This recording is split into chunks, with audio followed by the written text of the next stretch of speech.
So we start now. You have 1 hour for the lecture, and then we have time for the discussion. Okay. Okay. Thanks. Thank you. Okay. Let's see. We're wired up here. Okay. Today, my focus is going to be on counterfactual conditionals and the project of analyzing them by giving a kind of metaphysical reduction. And my general line that I'm going to try to defend is that this is a mistake. It's not possible to give a reductive analysis, and furthermore, a reductive analysis is not well motivated. But in doing that, I want to sort of bring out exactly what are the commitments of a reductive analysis. And there are different kinds and different motivations that one might have, and I'm going to argue that the traditional motivation, the traditional empiricist motivation for some kind of reductive explanation of not only of counterfactuals, but of the family of concepts involving natural necessity, that the traditional empiricist motivation for this project is radically different from Lewis's motivation, but he adopts some of the same sort of ways of thinking about it. Okay, so my plan is first I'm going to start by looking back to a version from the late logical empiricist era by Nelson Goodman, the classic paper by Nelson Goodman, and at exactly how he understands the project of giving a reductive analysis of counterfactuals and why he regarded it as a failure. And we'll look next time at what the alternative is once you regard it as a failure, both what Goodman thought the alternative strategy was and what I think more generally the way we should think about the alternative way of explaining this family of concepts of natural necessity.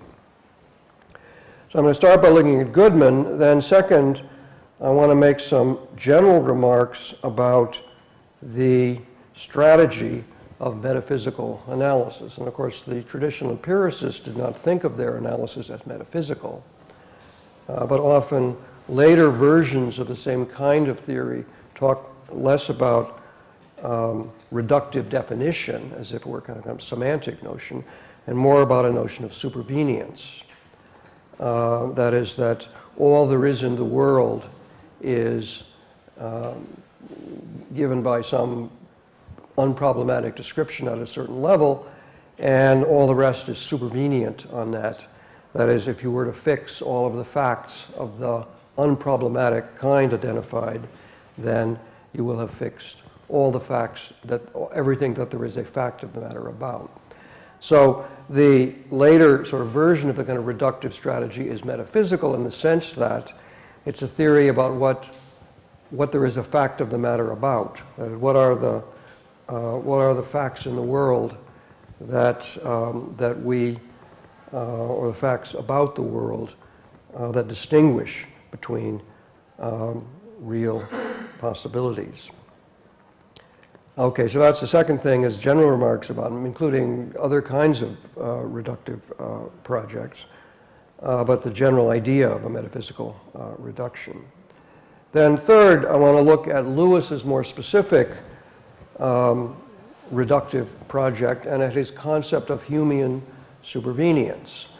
So Lewis has a view that everything there is a fact of the matter about is reducible to a certain kind of description or characterization of the world, and the project then is to reduce things to that. Anything that is apparently of a different kind, to to explain how it really isn't of a different kind.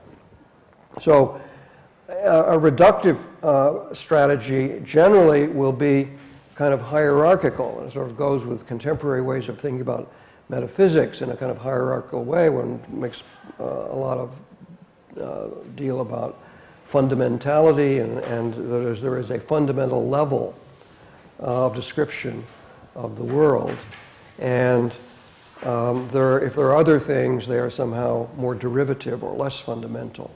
So, and the explanation or defense of a supervenience thesis of this metaphysical kind may involve a further hierarchy. That is, you say, first we're going to reduce a certain basic notion to some even more basic notion, and then we're going to go and reduce some further thing to the first two, and so on. So in particular, Lewis's project takes a very explicit hierarchical form, an order of analysis, specified so that one avoids, one takes pains to avoid circularity. Okay, so that's the third thing, and the main sort of part of the project, that Lewis project that we'll focus on, is the explanation of the, one has a semantic analysis, an abstract semantic analysis of counterfactuals in terms of what Lewis thought of as a similarity ordering, comparative similarity ordering between possible worlds.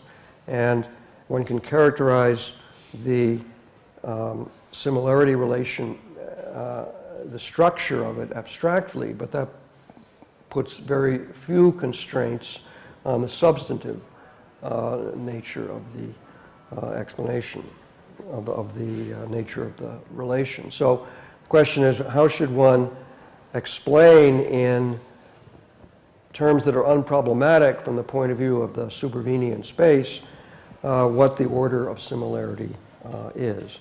And we'll see when we get there. There's a more specific problem that Lewis is concerned about, which we also should be concerned about, concerning the relationship between temporal order and the order of causal and counterfactual dependence. Okay, so we'll look at both the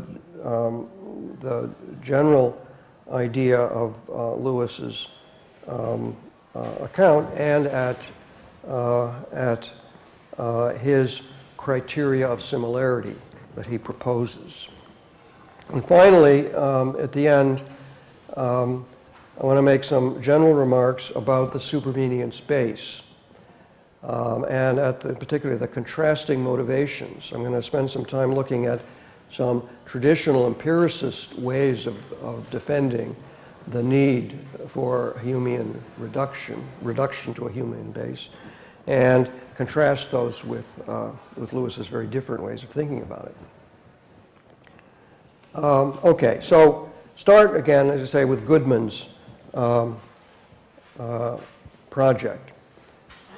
So the general form, and this is again the first section of the handout, the general form of the analysis is this: a conditional, and I'll use Lewis's notation, which is a box arrow conjective for the counterfactual conditional. A conditional A, box arrow C, or if A then C, if A were the case, then C would be the case, is true if and only if, according to Goodman's general form of the kind of analysis he's looking at, if and only if you conjoin A, the antecedent of the conditional, with a suitable set of true propositions, gamma, and if that set of sentences entails C, then the counterfactual is true. If it fails to entail C, then the counterfactual is false. It's a constraint. So the way Goodman conceived of the project, the problem is to characterize the set gamma. This is not quite the way Goodman puts it, but it's sort of streamlining it into a very abstract form. Now, gamma has got to be a set of true sentences, but if it were the set of all true sentences, it would include not A, because we're assuming we're analyzing counterfactual conditionals where the antecedent is false. So you would get an immediate reduction of your analysis to the material conditional, which, as Goodman and everybody else will agree, is unsuitable, obviously, for counterfactual. So the counterfactual is a proposition in the normal case. Not all subjunctive conditionals have this feature, but the sort of paradigm counterfactuals are conditionals for which it is presupposed that they taken for granted that the antecedent is false. So it would follow from what you're taking for granted, the conditional, no matter what the consequent, if the conditional were material. So it's agreed that counterfactuals, I mean, there's some defense of indicative conditionals analysis as material conditionals, but nobody thinks that counterfactuals are, if you can make sense of them at all, are material conditionals. So the problem is to characterize the set gamma, or which is really index this to the antecedent, because the relevant set of conditions will be relevant to a particular antecedent.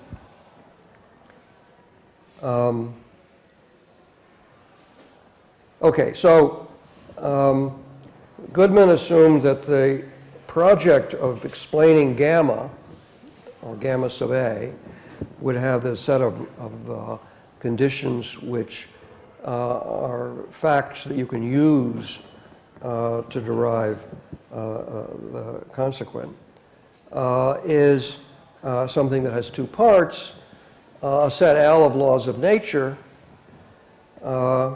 and a set of what he called relevant conditions, which are factual conditions, particular matters of particular detail, which are suitable to assume in assessing a counterfactual. So the problem is to characterize those two things. Now, the problem of the problem of laws of nature was a familiar problem in the positivist tradition of trying to explain theoretical language in terms of the observation language. The problem is recognized and thought of in these terms. It was to say, look, if we had counterfactuals, we could explain the difference between laws of nature and mere accidental generalizations. So we use an example, somebody used all the dimes, all the coins in my pocket are dimes, is an accidental generalization. Nobody thinks that this is some deep truth about my pocket or dimes. All the people sitting on that bench speak Swedish. This might be true, and it's a universal generalization because it's everybody sitting on that bench.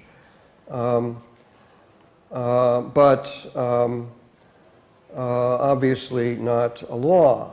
So what's the difference between laws and accidental generalizations?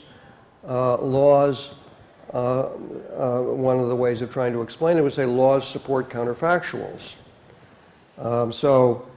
Even if all the dimes, all the coins in my pockets are dimes, if I put some euros in there as well, then it would no longer be true. So if there were euros in my pocket, it would be false that all the coins are. So that generalization doesn't survive counterfactual judgments. Whereas a law of nature is supposed to be one that's not only true, but would be true under various counterfactual, would remain true under various counterfactual conditions. But then we say, but we want to use laws to analyze counterfactuals, so there's the danger of circularity. So people in the Goodman tradition and the positivist tradition generally insisted that we need to give some explanation of laws of nature. So that was part of the problem, to say what is a law of nature? It's a universal generalization, but not just any old universal generalization.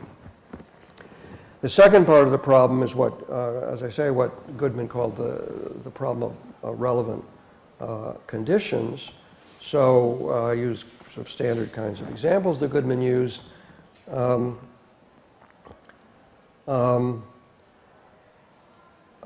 coin, or rather the match wasn't struck and it didn't light.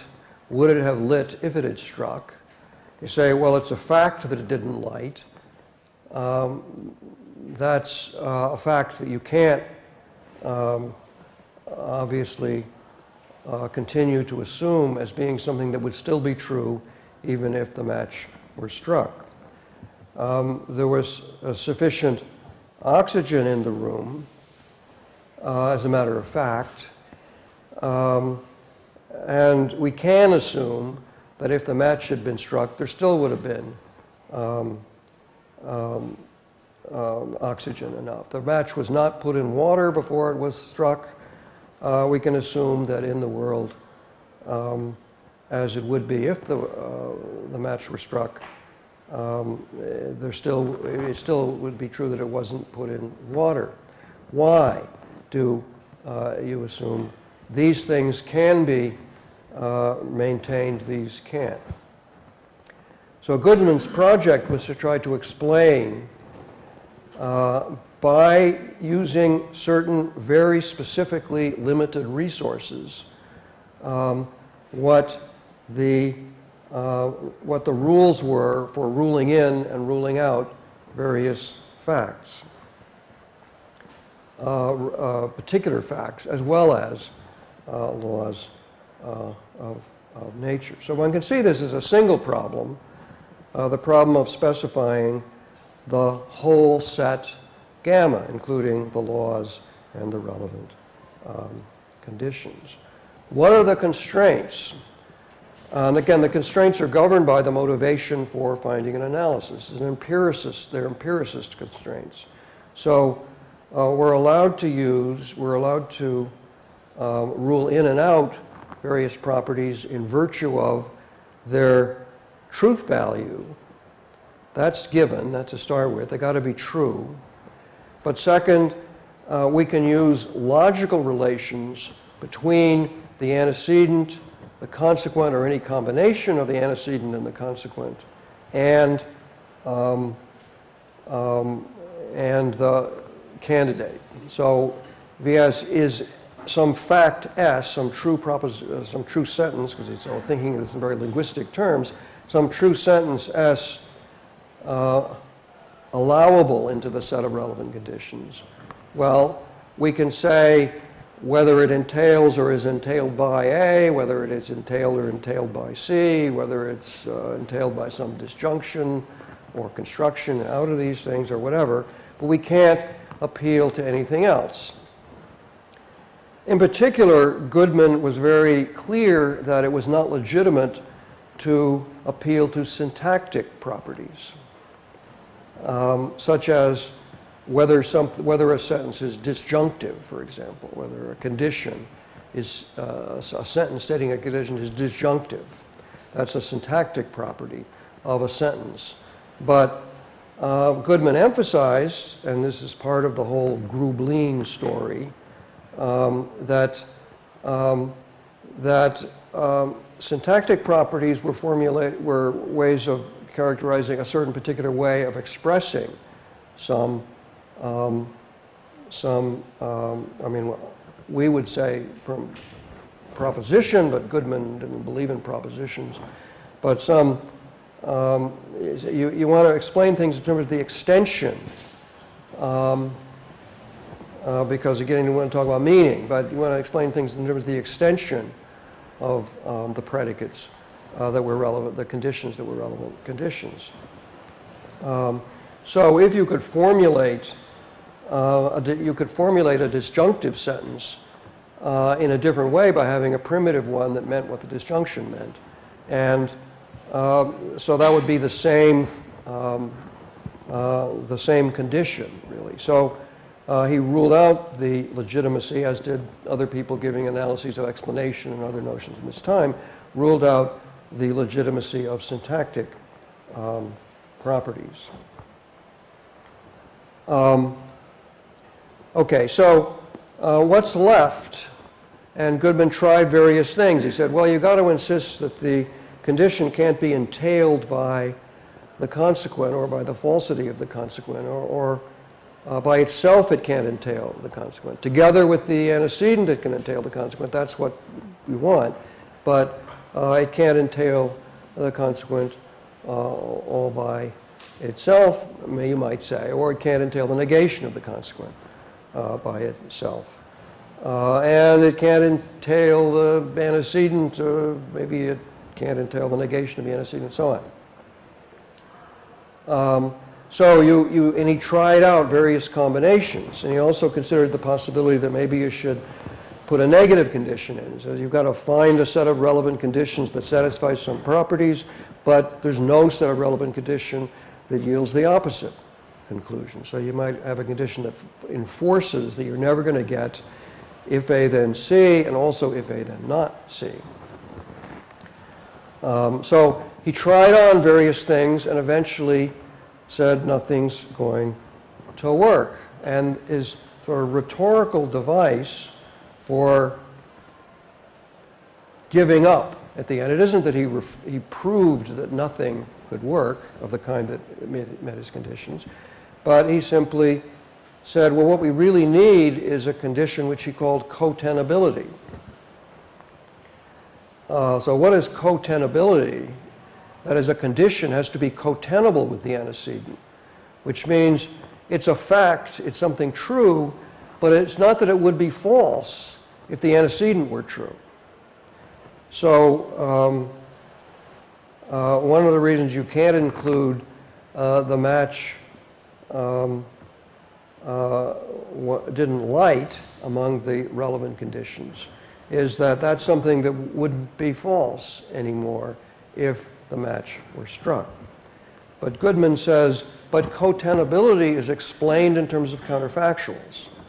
So our analysis would be circular if we allowed an appeal to cotenability in giving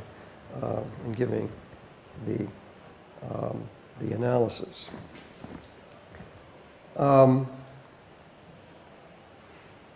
Okay, so as I mentioned last time,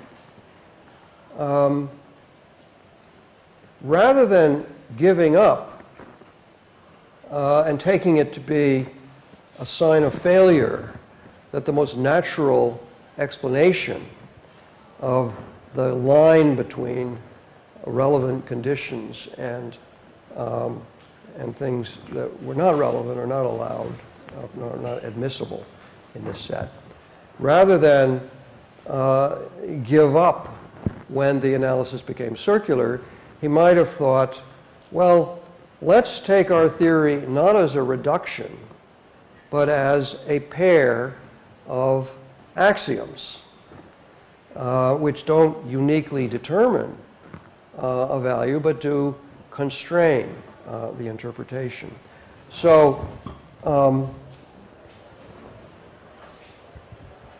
we have the proposed analysis, which was that if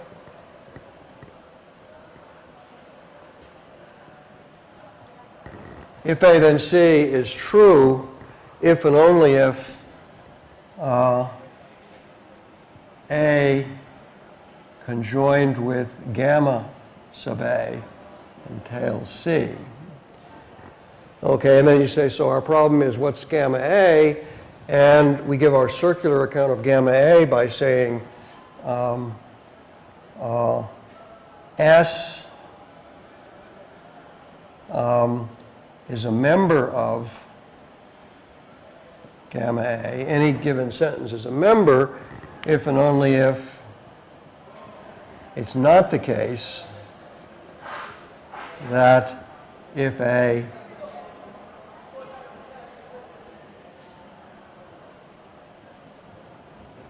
if A, then not S. And you say, given this definition, this is not a reductive analysis. But still, if you say, here are two postulates governing the counterfactual, and one can ask, what are the properties that this pair of axioms enforces on the counterfactual? And you can say quite a lot on this basis. In particular, one can say that the counterfactual obeys certain logical principles, such as if A then B, and if A then C, then if A then the conjunction of B and C, and so forth. So, so this would have been a start on a different project, but Goodman was interested only in a reductive analysis. Now, when we get to Lewis, Lewis was interested in getting clear about the logical structure of the counterfactual, and that played a role in setting up the problem which corresponded to Goodman's problem of explaining relevant conditions.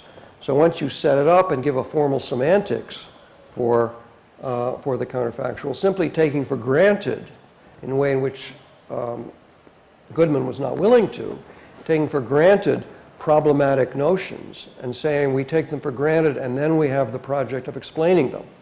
But we've sharpened or clarified or changed, in a way, the problem of explaining from a sort of more linguistic problem of specifying a set of sentences to a problem of characterizing a sort of overall parameter of the relation of the semantics, which in Lewis's term was a comparative similarity relation. Okay, so that's Goodman's project, and as I said in one of the papers that some of you read, just as a sort of interesting sociological note, Goodman was one of David Lewis's teachers at Harvard, and so was Quine.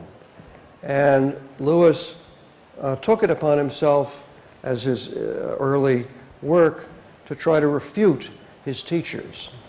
So in particular, his teachers were arguing for negative conclusions. In particular with Quine, there's no such thing as truth by convention, and there's general rejection of the analytic-synthetic distinction.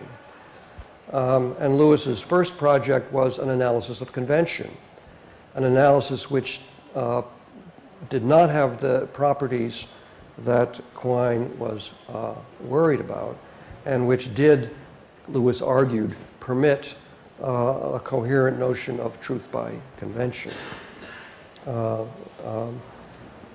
And Lewis's work is very important on convention. It led to that, to a range of further work and application, both within philosophy and in computer science and other places. Lewis's second project was the analysis of counterfactuals, arguing that Goodman was wrong. You can give a reductive analysis of counterfactuals, not in Goodman's framework, but in a radically different framework, one that Goodman, just as Quine, rejected the kind of whole possible worlds way of thinking that Lewis used. All the more so would have Goodman. Okay, so we'll come back to Lewis's version of this very different version of this project. But first I want to say, as I said, some general things about metaphysical reduction. And in particular by looking at a number of different cases of this kind of reduction. So as I say here, viewed in the handout, start of section 2, viewed abstractly, a project of metaphysical reduction is the defense of a thesis that says that a complete description of the world can be given in terms of resources of some specified kind.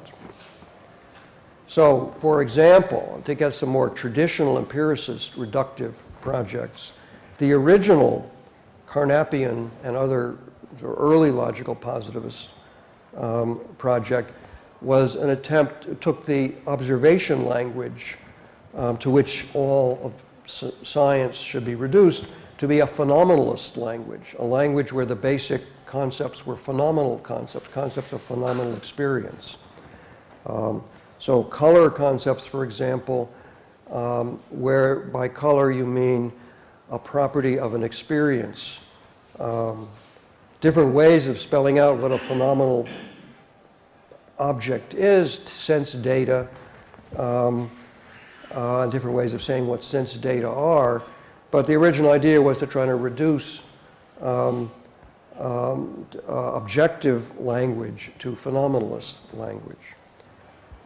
One of Goodman's teachers, another Lewis, C.I. Lewis, was a phenomenalist, and Goodman took after him on this, in this regard. And some of the problems about counterfactuals first come up in the attempt to explain physical object properties in terms of phenomenal properties. So C.I. Lewis talked about a whole infinite range of counterfactual judgments of the form, if you did this, you would have an experience of this. If you did that, you would have an experience of that. So to explain what it means for, say, a piece of paper to be white would be partly to explain if you did certain things with the piece of paper or looked at it in certain ways or so on, then you would have experiences of this kind and that.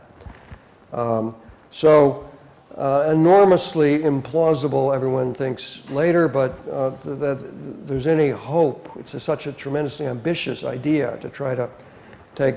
The world itself just consists of phenomenal experience, and our whole theory of an objective world comes from counterfactual thoughts about how our experience would change as we move around in the world. The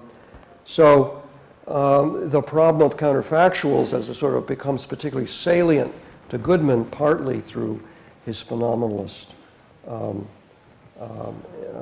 the project of using counterfactuals in an application of a phenomenalist theory. And of course, along with fact, fiction, and forecast, Goodman's most famous work, The Structure of Appearance, is an attempt to do the kind of thing that Carnap did in the Aufbau, the logical structure of the world, and do it with more sophisticated logical resources. But it was like Carnap's early project, a phenomenalist project. So phenomenalism is a particularly severe and implausible or an ambitious version of a metaphysical reduction.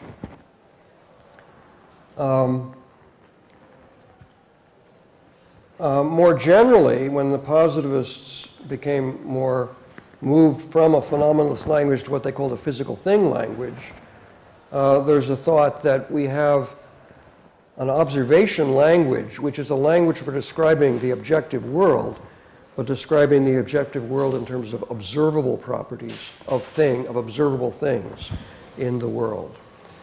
So that's your base. You say all the world in a sort of early, most hardline, but not phenomenalist, the sort of next step down was to think that what there is in the world to talk about is just what can be stated in the observation language. And to the extent we can make sense of higher order theory, which involves unobservable properties and unobservable objects, that has to be reduced to the observation language. Later on, one gets different views about the relationship, more loose views about the relationship between these different languages. But at least it is an example of a reductionist project in the positivist tradition. Now, moving outside of the positivist tradition to later, more overtly metaphysical theses, materialism or physicalism is a project of metaphysical reduction. It says that physics is the fundamental theory of the world, and everything there is in the world can be explained or described in terms of physics. To the extent that we have concepts that seem problematic from the point of view of physics, they can be reduced to physics. They can be explained as supervenient on physical properties. In particular, the whole sort of materialist tradition in the philosophy of mind is a tradition of trying to not perhaps, I mean, the most ambitious idea would try to define mental concepts in terms of physical concepts or functional concepts, which are realized in physical ways. So functionalism and physicalism are versions of a kind of reductive, metaphysical reduction strategy. A different kind of theory, but one that fits the same general pattern, is a strategy of addressing the problems of personal identity. So one can say that all facts about the relationships between continuate objects over time is reducible to or explainable in terms of the instantaneous properties of things at particular times.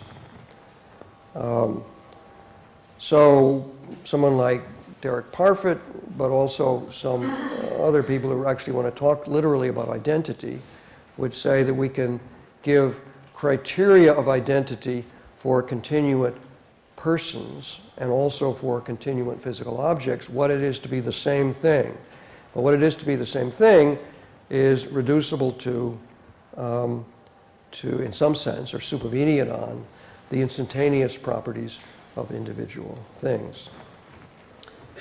Kripke, in unpublished work, has lectures explicitly addressing the very abstract issue of reduction to instantaneous states, arguing against this kind of reductive project. Now, you could be a kind of reduction. I mean, reduction suggests you're actually going to try to define or explain terms that prima facie are not part of your supervenient space. But one could be an eliminativist about the problematic notions in any one of these projects. So one could be a kind of idealist who says there just is no objective world. And we'll see there's some things Ayer says, A.J. Ayer says, that suggests he is that kind of eliminativist. But they're familiar eliminativists about the mind, that is, people like Churchland and early stage Rorty, arguing that the theory of the mind and the soul and so on is all a false theory, a false ideology, a false metaphysics, and that we should just stop talking about thoughts and feelings and talk more directly about brain states, which are all there really is in this realm. So one version of a kind of reductionist is an eliminativist.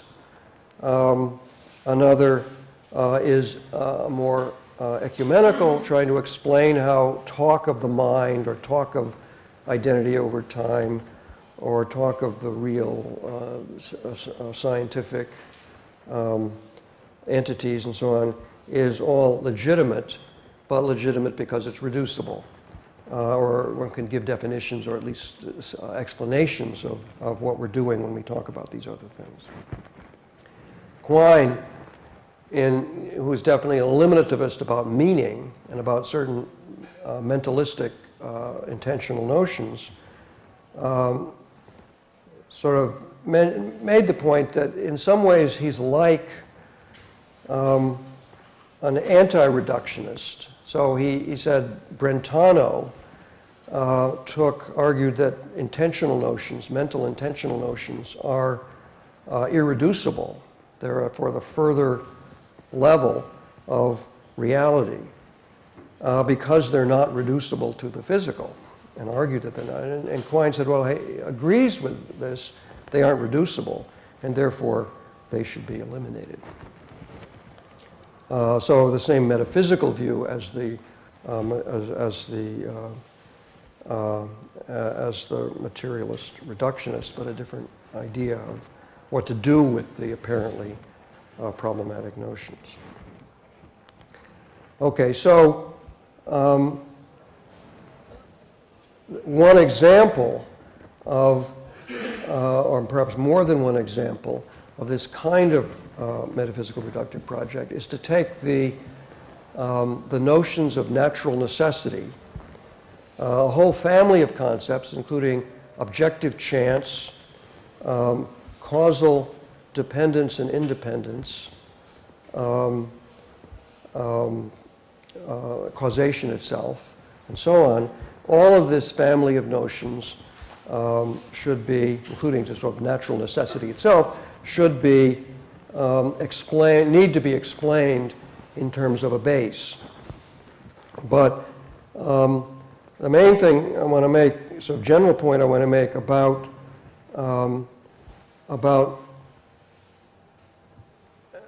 the character of a metaphysical reduction is that often the focus is on whether you can succeed, that is, whether a certain explanation of mental concepts in terms of physical concepts, or concepts of continuate objects in terms of instantaneous properties, whether these explanations work, or whether we have to say the problematic notions are really something over and above the base. But those debates presuppose that we have identified a clear distinction between the base and the other stuff. So in terms of sort of language of talking about supervenience, one often talks about the reduction of properties in the A set to properties in the B set. And the problem is to characterize the B set, the set of the supervenience base, and to say everything is reducible or explainable or supervenient on that. But often, while that's taken for granted, often the real problem with the reduction or a metaphysical reductive project is that no base has been made clear. That is, I mean, on one hand you have to motivate taking the base to be something unproblematic, but one also has to explain what it is. And while I think a materialist might be on fairly solid ground here, as a materialist might reasonably say, we have a theory, physics, which is an articulation of a certain kind of property. We say, well, we don't know, we've got the complete physics, so maybe, as Lewis mentions in talking about reduction, maybe the basic or fundamental properties of nature will include some we don't know about yet. But nevertheless, we have sort of a pretty clear idea of what counts as a physical property, and we know intentionality, meaning, aboutness, these kinds of things aren't, or experiential properties like feeling painful or something like that. These are not something that physics talks about or will talk about even in a fundamental physics. If the fundamental theory of nature winds up talking about aboutness or painfulness, then that will show materialism is false. So we have some pretty clear idea what the base is in that case. For many other reductive projects, it's much less clear that whether they have identified a base. Many people argue against, say, the kind of reduction to instantaneous properties by arguing that the very concept of an instantaneous property is not intelligible, except in terms of its relationship to properties that exist across time. And one of the ways to make this point is to focus on a notion like instantaneous velocity. So does it make sense to think of instantaneous velocity as a property of an instant that's separable from the surrounding, what's going on in the surrounding times. So could you take a time slice where something is moving with an instantaneous velocity of 100 kilometers an hour and embed it in a different place where it's also at the very same place before that and after it. So the instantaneous velocity is not identifiable in that other context, but it's still sort of there underneath. Or I say, no, that doesn't make any sense. So instantaneous velocity is not really an instantaneous property. So I want to say, well, there are real instantaneous properties, and everything is supervenient on them, including only apparently ones which are abstractions from continuous properties. But that is part of a project not only of defending the reduction to a base once you've got the base, but of saying what the base is. So I want to suggest that the central problem with Lewis's project of metaphysical reduction of the natural necessity concepts to a base is that the base itself has not been coherently identified. Okay, so let's look more specifically then at Lewis's project of reduction, and we have some. I mean, one of the things they say, I think, well, I don't think Lewis's project works. Part of the work of showing that it doesn't work is helped by the extreme explicitness and clarity of Lewis's characterization of his project. So I think, while I think the project doesn't work, it is spelled out in a way that helps us to see what's wrong with it. Okay, so I'll start with two, on the handout, two quotations which are attempts to characterize the base. And again, that's our main focus here, is what is the base, what is the supervenient base? What are we trying to reduce concepts of natural necessity to? And this is a helpful thing for trying to distinguish what's distinctive about natural necessity as contrasted with something else. Okay, so I'll read both of these, but, and this is from an introduction to his philosophical, second collection of philosophical papers, which is mainly about the issues concerning natural necessity, all the papers in that collection. Humean supervenience is named in honor of the great denier of necessary connections. It is the doctrine that all there is in the world is a vast mosaic of local matters of particular fact, just one little thing after another.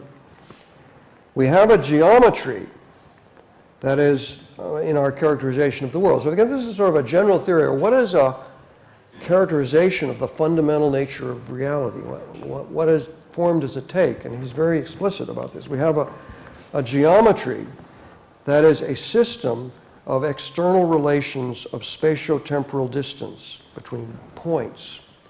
Okay, now, this is a relational structure. And that's one of the things that's given in the characterization of reality.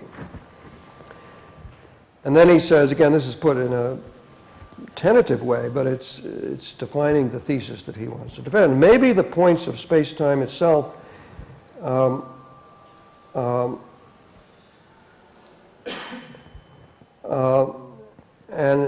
maybe point-size bits of matter or ether or field, maybe both, are also things in the world. So in the world we have a space-time structure, and we have space-time points. In that structure we have point-size, perhaps we have point-size bits of matter, or perhaps we have point-size properties of fields or of the ether. And again, he's trying to be neutral about what the correct physics is going to turn out to be. Maybe we have fields but fields are all identifiable by properties of instantaneous, of particular momentary points in space-time.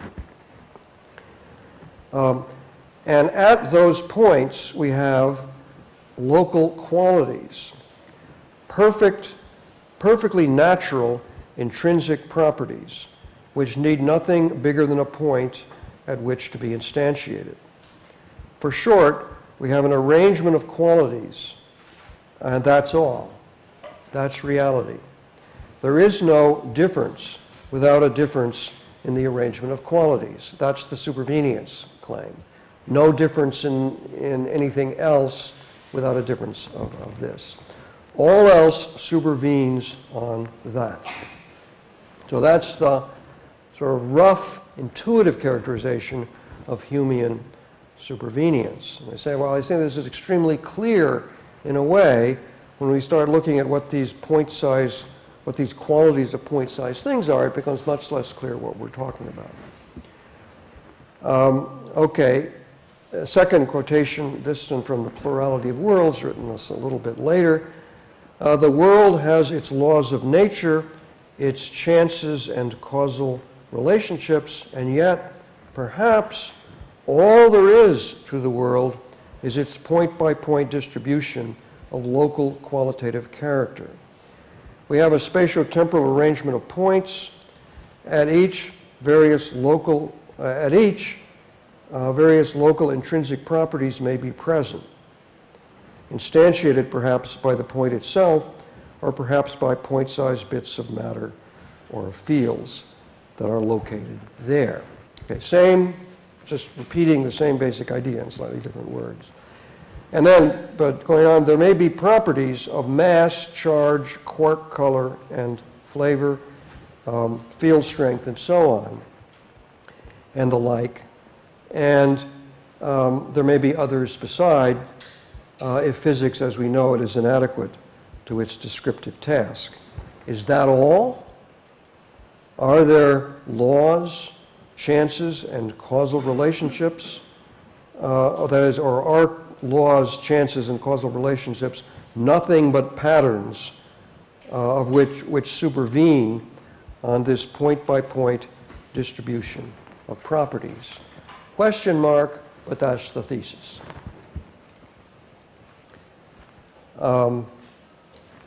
Okay, so again, the main thing I want to do is contrast this conception of the base with what the empiricist was thinking, which is what motivated Hume in finding natural necessity problematic.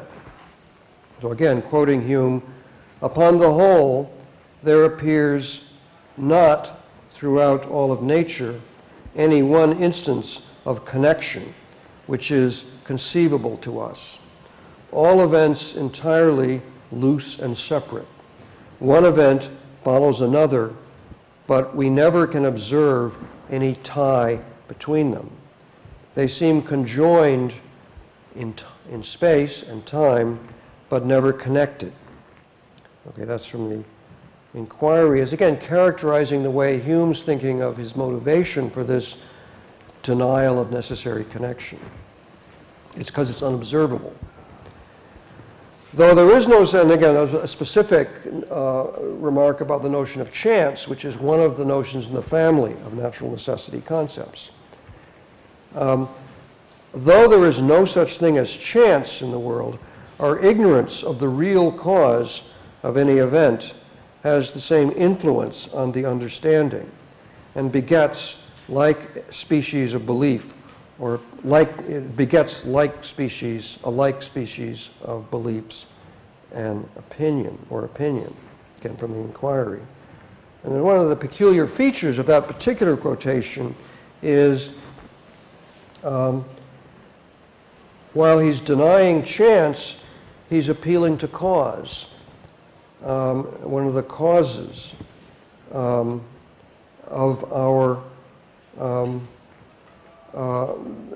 then we talk about influence. and the event has the same influence on the understanding as a chance event would.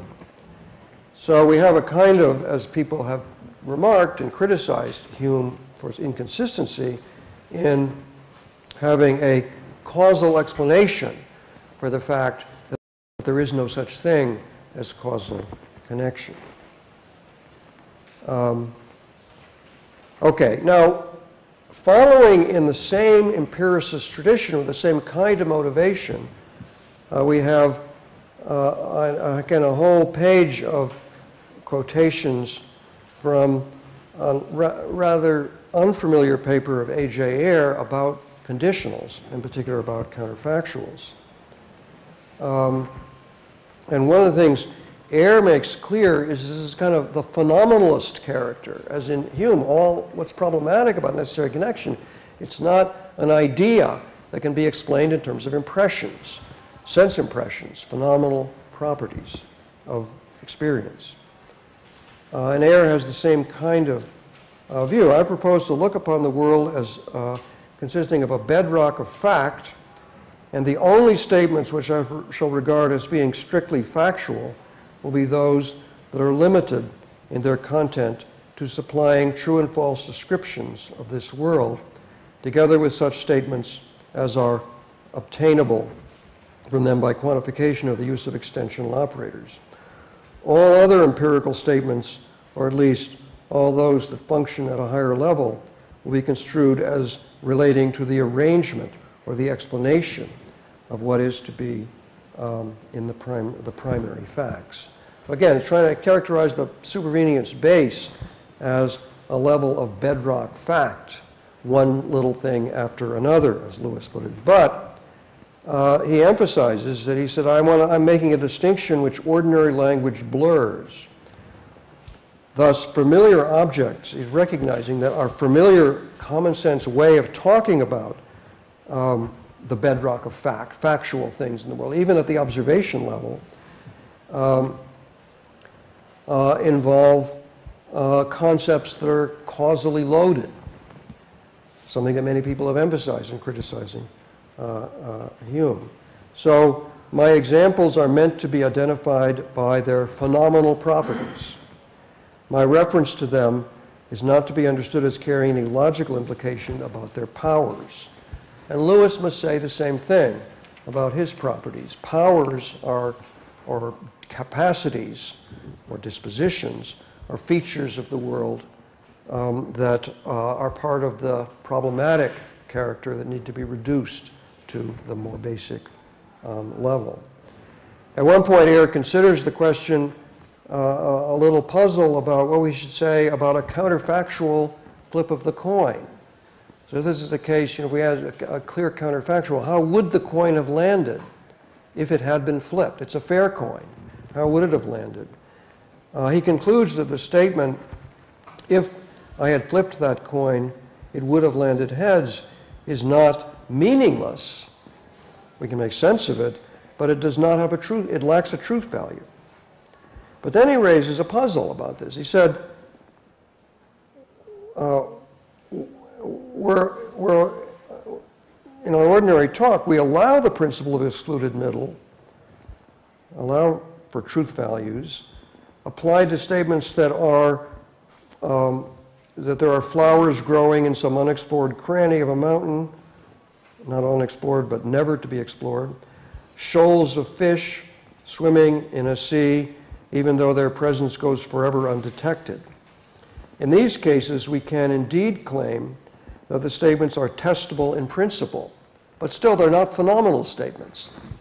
They're tested in terms of phenomenal statements. But the phenomenal statements that test them are themselves counterfactual. A suitably equipped observer might have occupied the required spatiotemporal position. But then he says, but then, of course, I might have tossed the coin. So you can think of the possible toss of a coin as an empirical test. So can we say that if we had tossed the coin, it would have landed heads or it would have landed tails? And that's a test of how the truth value for that counterfactual. What's the difference? And he tries to explain the difference, but not in a very, not in an obviously satisfactory way. Just some sort of general remarks that he makes.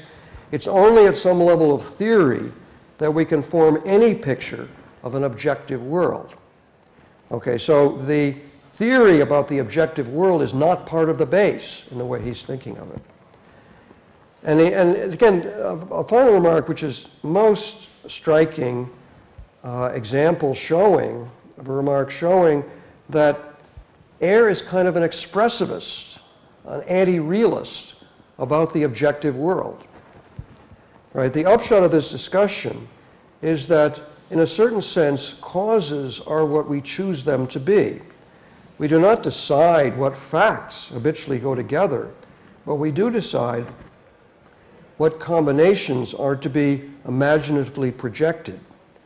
The despised, to say something politically incorrect, the despised savages who beat gongs at solar eclipses to summon back the sun are not making a factual mistake.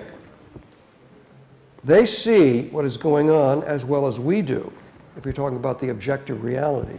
It's just that they have a different, and we think, we have a different and we think better idea of the way the world works. But the very idea that this better idea about the way the world works is not something that's true or false, but rather just a matter of imposing our imaginative ideas on the objective world. So if you follow the true Humean motivation into the modern time, as Ayer does, you get an extremely implausible view of what the supervenience base is.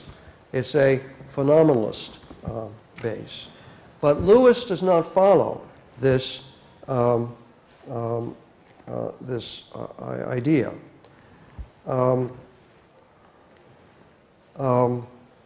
Rather,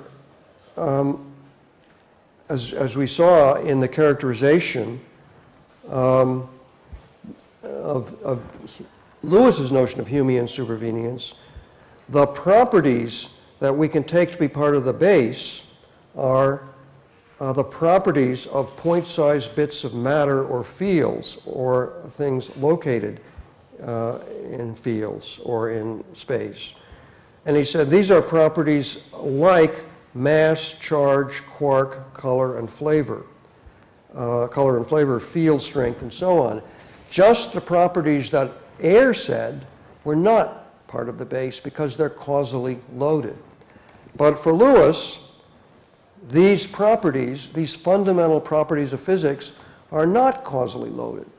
So Lewis' metaphysical theory explicitly separates the property itself from the laws of nature that state, contingent laws of nature, which state the relationships between properties and the way in which properties evolve over time, and the way in which the world evolves over time.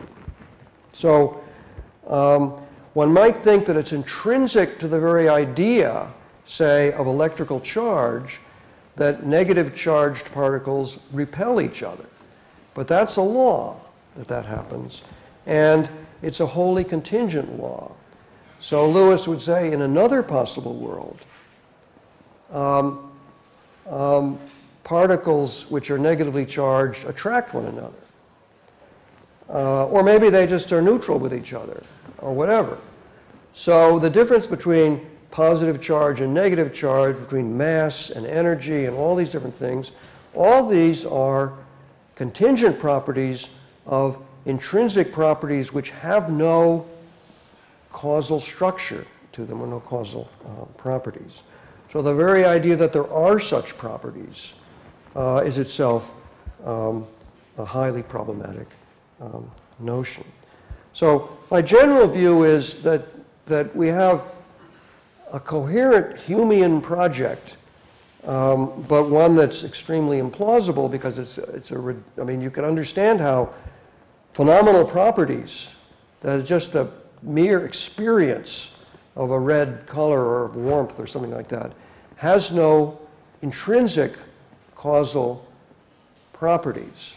It's just there and identifiable in itself. I don't think that's itself a plausible idea, but it's at least one can understand why one's leaching out the causal properties when one goes from physical object properties to phenomenal properties. But the idea that one can do the same thing with the fundamental properties of nature, and so there's nothing empirical, nothing to do with how we know about these things, that is our reason for taking them to be unproblematic. So why should we take these pure pure intrinsic properties with no, which are part of the nature but have no causal powers that are intrinsic to them? Why should we take these to be unproblematic? Okay, well, I'm running out of time again too early, but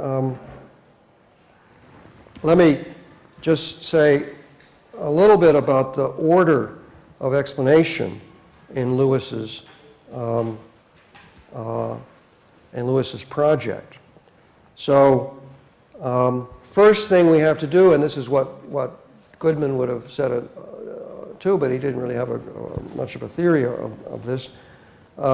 We need to explain laws of nature. That's the thing that comes first. We're worried here about avoiding circularity, so we're going to say we're going to appeal to laws of nature, which is a problematic notion, but first we're going to explain them, independently of causation, independently of counterfactual dependence, and so on. So laws of nature are to be thought of as simply patterns, global patterns exhibited by the world as a whole. So he has what he calls a best systems analysis of laws. Again, there's a lot of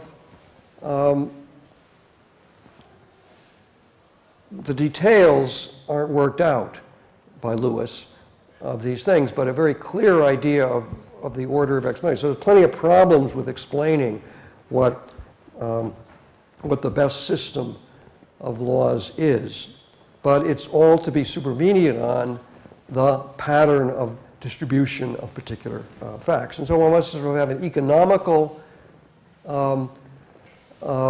formulation of the basic principles that govern the patterns, and those are laws of nature.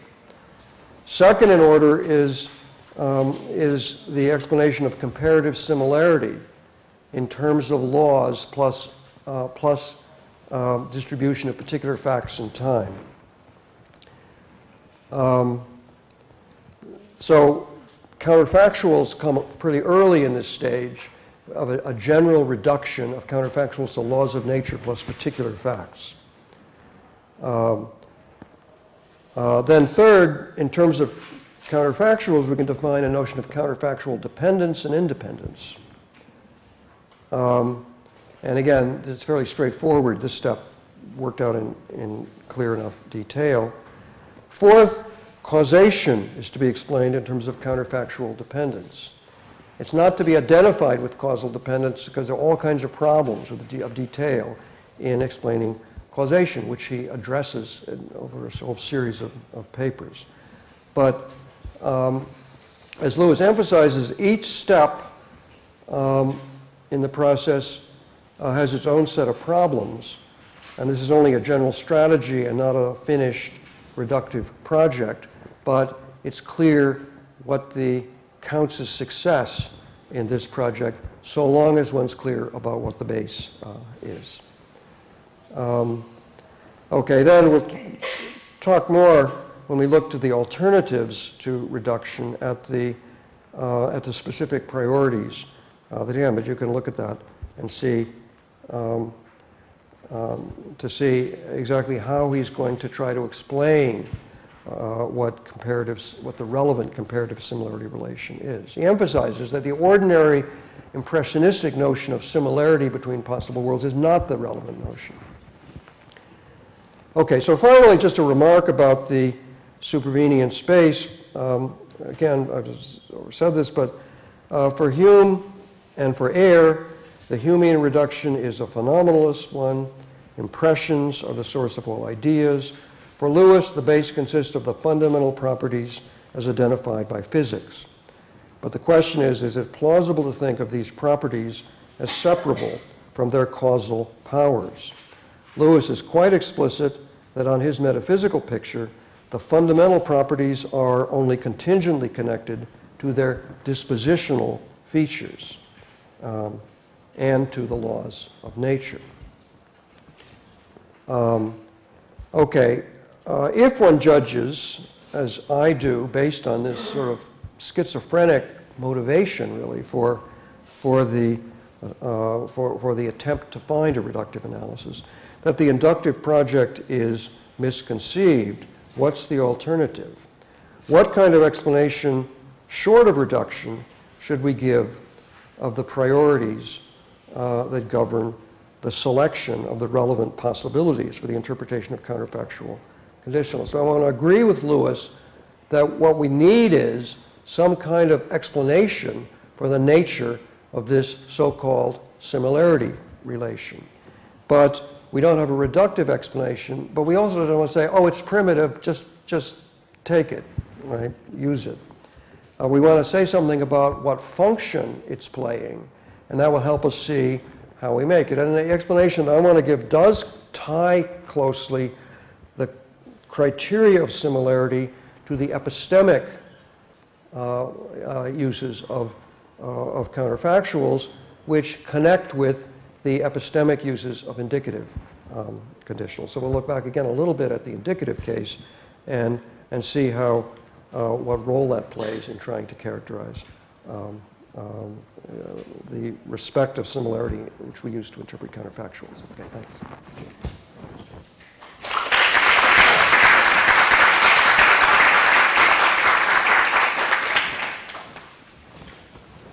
Thank you.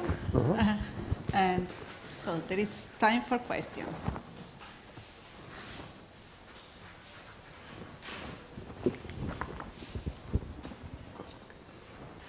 Maybe as I start, okay. And then we leave time to the other to think to their question.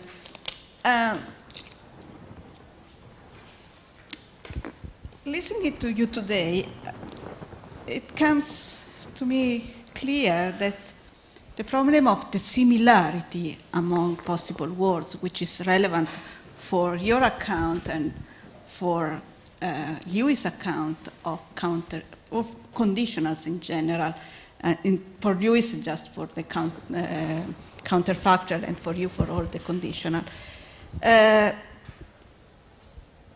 requires a base for the similarity to be.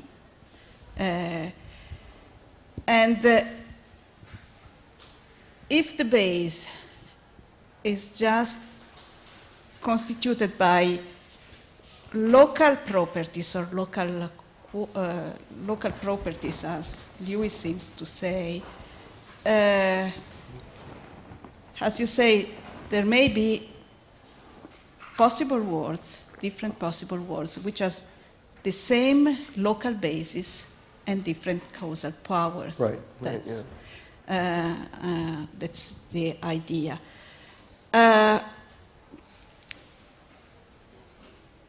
So I try to make a question like that. Do you believe that these powers is something which should be intrinsic to the characteristic of the words? Yes, that's, I mean, it is characteristic of the Humean strategy, both Lewis's form and the more traditional form, that causation, while, I mean, sometimes Hume suggests it really doesn't exist at all, but he also suggests it's extremely important in epistemology. And so one way of interpreting Hume is as giving a reductive account, but what's clear is that the reductive account is global, not local. So as you say, you could have a possible world which was locally, even in a fairly wide range around the local situation, locally exactly like our world, but the causal features of what's going on in that local area are totally different. So, and Lewis's development of the project makes clear the way in which the local causal properties are dependent on the entire pattern of the history of the world. Mm-hmm. So that's a feature of the reductive project in the Humean spirit. But it's not a feature of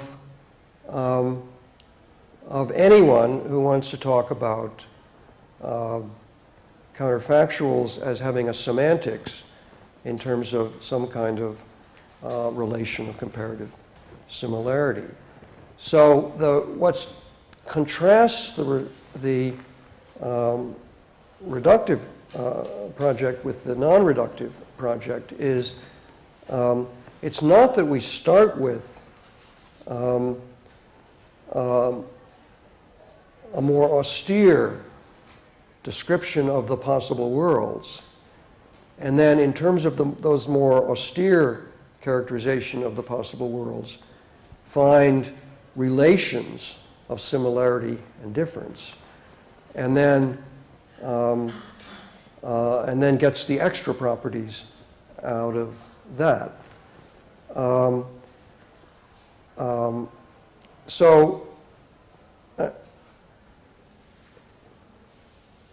There's no attempt to avoid circularity in the general theory, in the sense that one can say among the fundamental local properties of things are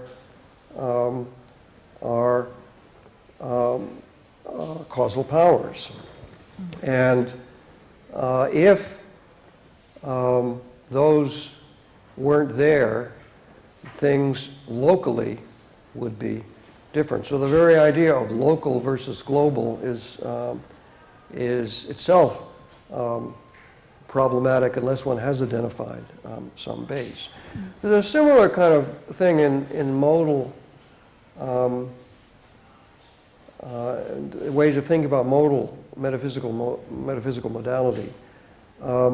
Some people talk as if, and some people's metaphysical view assumes, that there are categorical non-modal, there's a sort of non-modal way of characterizing a world, and that the modal properties are properties of certain sets of worlds, but not properties of the individual. But you sort of look at the way, it's one of the features of the formal semantics is it doesn't make that assumption, that it doesn't assume that, I mean, there's not a kind of hierarchical explanation of modality. It's rather, we have a set of possible worlds characterized however you characterize worlds, and then the modality arises from the set. But that essential properties of things, for example, are intrinsic properties of individual things in the actual world or in other possible worlds. And they give rise to modal features because one can connect them with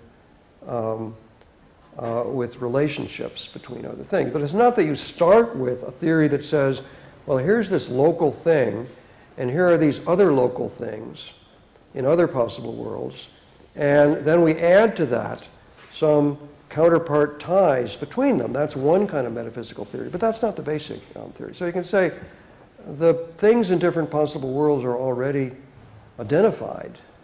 They already have, and they're identified in virtue of their modal properties. So there's no assumption that modal and non-modal properties have a different sort of hierarchical status of some kind. Now, just to connect up a little bit with the notion of similarity here, one of the reasons, I mean, I never talked about it when I first developed this kind of theory to talk about similarity. I talked about a selection function. And you say, well, the selection function has certain properties in virtue of which it creates an ordering. So the properties, very little substantive is said about what the orderings are, but the selection function imposes an order relative to each possible world of the possible worlds.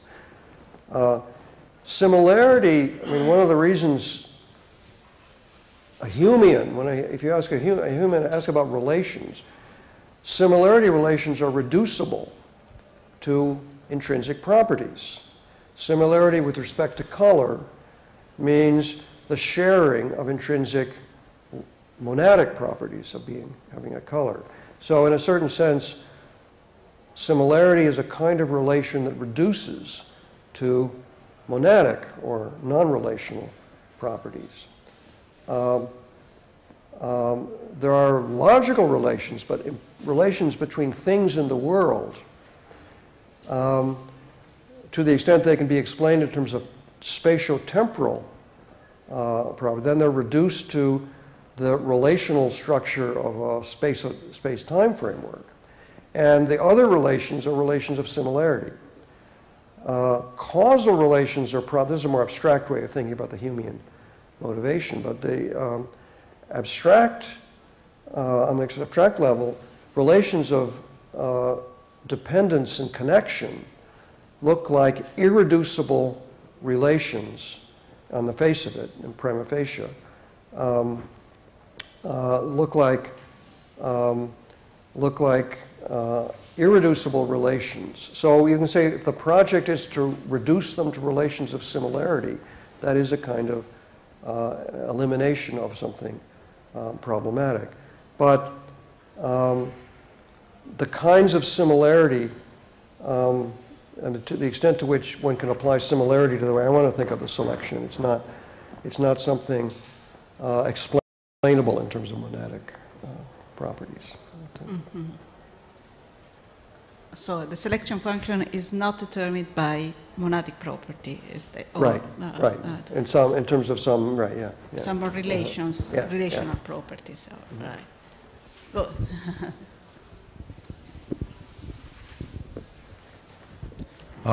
This is just a follow-up on Elisa's questions, because I'm not sure I understand where your worry is with Lewis' project and the problem with causal powers, okay? Mm-hmm. So, I mean, I understand that if we think that fundamental properties are detachable, separable from their causal powers, then something very counterintuitive happens. Uh-huh. It's very odd, a universe in which negatively charged particles attract each other. It's very odd. Mm-hmm. Lewis will say, sure, it's very odd. Laws of nature are different there, and this is why they look very odd to us. Mm-hmm. But what you have to show us, and I didn't see the argument, I mean, he said you haven't, I just didn't see it, okay, is what exactly is the metaphysical impossibility? I mean, it doesn't seem to be conceptually impossible, because it doesn't seem to be a priori true that negatively charged particles should attract each other. Maybe it is, but not sure. Right, yeah. Doesn't seem to be metaphysically impossible, because it's odd, because I can conceive of it, and looks very strange to me, so I can conceive it. If conceivability is a guide to possibility, therefore it's metaphysically possible. So maybe the argument, and maybe it's that, is that you think that when we individuate properties, we have to individuate them in terms of their powers. So powers have to play a role in identity of properties. Right. And therefore, if you switch causal powers, properties are not the same anymore. And of course, Lewis will say, no, I don't believe that story. So my question is just, can you say a little bit more about what is the positive argument to think that Lewis is in a very bad predicament? Thank you. Okay, So first of all, I should say there is not any attempt to suggest that Lewis's theory is inconsistent or incoherent. I mean, he's it's just the I mean, the implausibility is the main thing here. But so the more substantive argument, I mean, the overall project, one wants to understand the role of the laws and the powers and the other sorts of things. What is the role of adding these things to our theory of the world and giving an explanation or reduction of them? Why do we need them, whether we reduce them or not? And I think I want to argue that the epistemological role is important, and that one can give some kind of explanation of the epistemological role of the powers in their contribution in helping us to identify these properties. So for Lewis, for which properties are just sets of things, but certain properties are natural. And the naturalness of a property is a primitive. And it's part of the idea of a property is natural if it's purely intrinsic. I mean, that's not the only feature, but it's a necessary feature of being. So there are the causal properties are properties on Lewis's view. They're just not natural properties. So when one asks, why is something detachable from the causal powers and the laws and the rest of it, why is that the natural property? Why is the counterfactually loaded property not the natural one, the one that plays the role in the laws essentially? So a different picture would say, and again, the picture is developed at the opposite extreme of Lewis's view by people like Sidney Shoemaker, where properties just are causal powers. That's what a property, a real property is, as opposed to some artificial Gruified property or something like that. And we need these to explain what's going on in epistemology. So in the paper on Humean supervenience that I have apply the kind of Grublin idea to Lewis's theory and say, you know, there is a property, or here's a possible world. Quark color, what are the names? Green's one of them, right? The quark colors, use quark colors rather than real colors because the quark ones are much more natural. There is a world in which, as terms of their causal powers, quark color green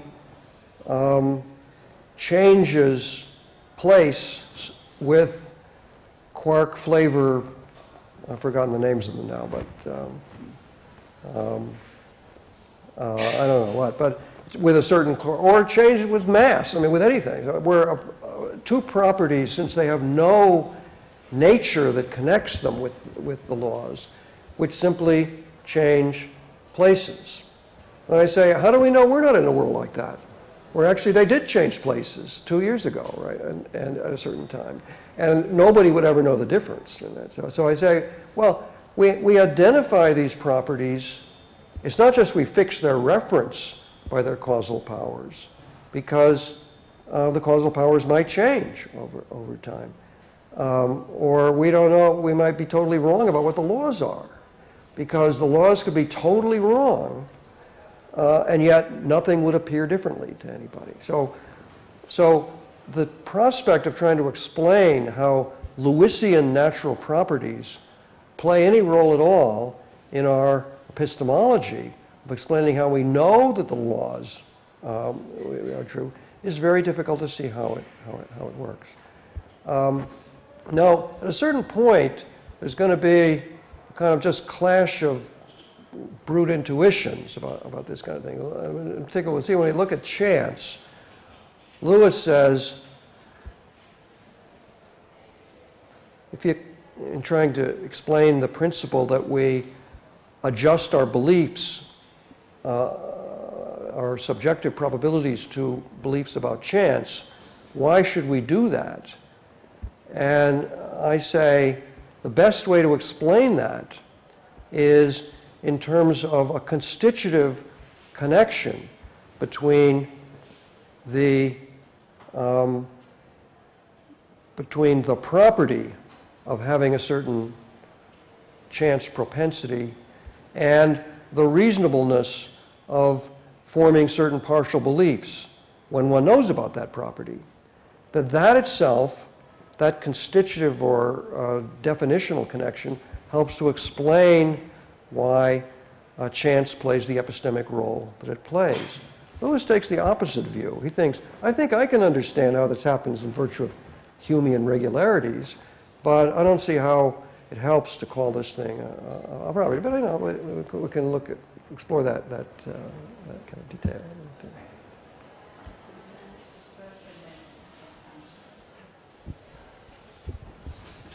Yeah, since the point of your discussion was comparing the reduction account with the non-reductive account, I was wondering whether, so there is one feature of the Lucian reductive account, namely modal realism, that you didn't really touch upon it. And I was wondering, okay, everybody agreed that that's sort of a cost, and basically nobody would, but it strikes me that, if you really go to that way, then there are, of course, certain other things that you get more or less for free. For instance, similarity, it's just straightforward similarity, the very same thing that we have so similarity between possible words is just the very same similarity that we have within our words. So if we are happy with having similarity as an intrinsic relation that just depends on the intrinsic property of the relator, we have it also. We have that very kind of similarity also between possible words. Yeah, yeah. And that's seems, of course, it comes with the cost of the modal realism, but this looks like a big chunk of the whole project already on board. So just yeah, it's good. I think they're right that they're very there's a whole metaphysical picture which has different parts, and to some extent they're separable, but they interconnect in their motivating of the whole project. So I think, one of the ways I would put, in my view about possible worlds generally, the relational properties, relations between possible worlds, there's not a sort of clear distinction between intrinsic properties of possible worlds and relational properties. You could say that if you're a modal realist too, but modal realism tends more, I think you're right, to sort of motivate, just as these are just entities, and ordinary entities have, they're big, complicated ones, but have intrinsic properties and relational properties which are distinguishable in some way. Sort of part of your conception of an object is a conception of the difference between these things. One might expect to find, on a modal realist picture, more reason to think that there is a good distinction between these things to be made. And that's, again, part of the, I appeal to the sort of counterpart idea, which is part of the modal realism, although it isn't necessarily tied to modal realism. And that helps to enforce the distinction between, because the counterpart relation is a relational property, and one that needs to be reduced to similarity between possible worlds.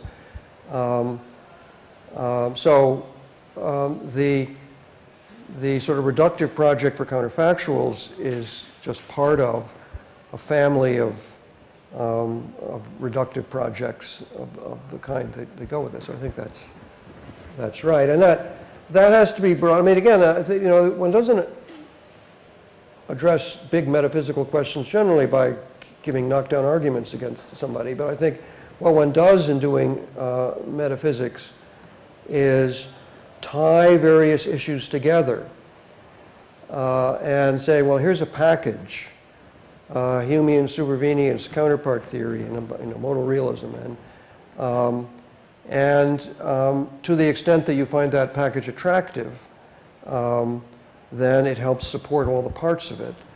But to the extent that there's severe problems with it, then that's a reason to think another package is better. And again, my emphasis, and I think Lewis would say, epistemology, that's just a totally different game than metaphysics.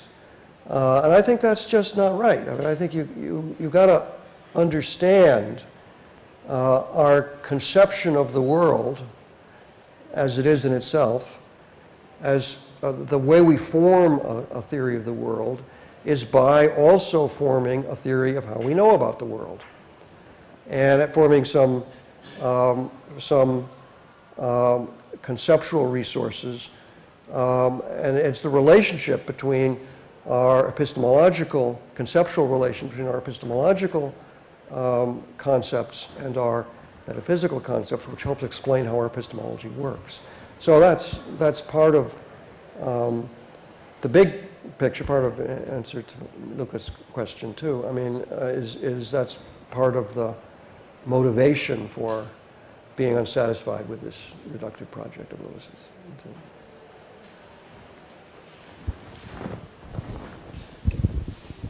So when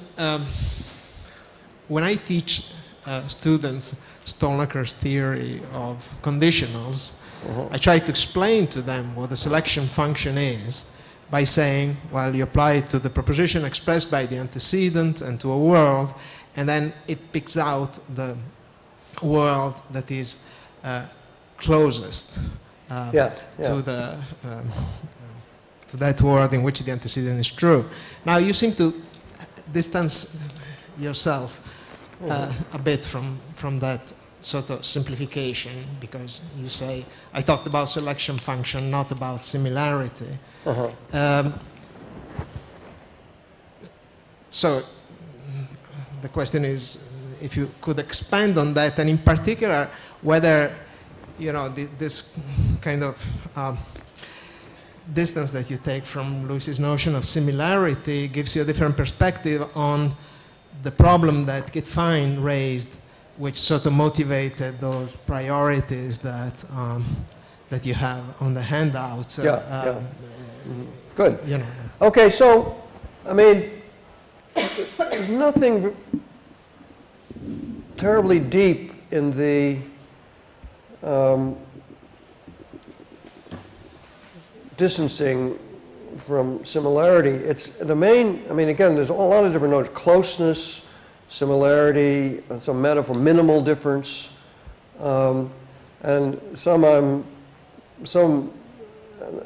mean, they're all really saying, strictly speaking, identifying the same formal properties, namely an ordering from the actual world, which the actual world is the start of it, the closest to itself and all. And then there's a range out from there. And the main thing in being a little unhappy with the metaphorical associations of similarity is it does suggest the reductive project of reducing to intrinsic properties. Whereas I want to think of it as a primitive notion, of which closeness is more like closeness is, of course, a spatial metaphor. Nobody thinks closeness is reducible to the intrinsic properties of the things themselves. And the idea of minimal difference, I think, comes closer to capturing the intuition. And the idea there's an idea of a gratuitous difference. So here's a possible world which is different from the actual world in ways that are not relevant to the antecedent. And that connects with, I mean, the notion of relevant conditions. So all these sort of associations, the main thing is to emphasize in terms of any substantive difference is I want to say I'm not suggesting there's any kind of reduction here. There's kind of a notion of similarity with respect to properties identifiable independently of by looking at the properties of this world and the properties of that world. And that's, of course, what we look at Lewis's list of criteria. There are possible worlds which have exact match with the actual world for a long period of time, and others that have an exact match for less amount of time. And that's a clear difference between intrinsic properties of the worlds which don't depend on some kind of ordering.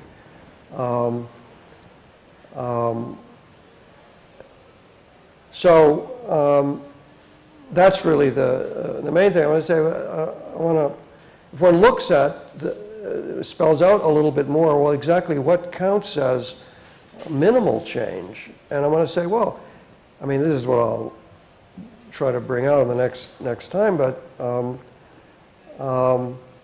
don't change anything that's causally independent of the antecedent.